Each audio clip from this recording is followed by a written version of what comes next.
Хэрвээ танд эдгээр шинж тэмдгүүд байгаа бол элэг зүсний үйл ажиллагаа алдагдаж байж магадгүй. За нэгдүгээрт өглөө босоход бие хүнд амарсан мэт санагдахгүй байх. Хоёрдугаарт хоолны дараа гиз дүүрч хий ихсэх. За гуравдугаарт амархан уурлаж жижиг зүйлд ч гэсэн бухимдаад байх.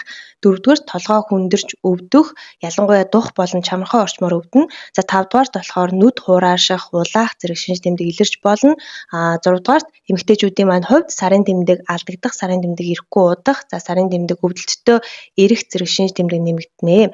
За эдгээр нь элэг зүсний энергийн урсгал бол зогсонгошоод гацсны шинж тэмдэг байдаг. Яагаад гэвэл уламж намгаа ухааны хувьд элэг зүс нь биеийн ерөнхий энергийн урсгал, за тэгээд цаашлаа сэтгэл хөдлөлийг удирддаг гэж үздэг.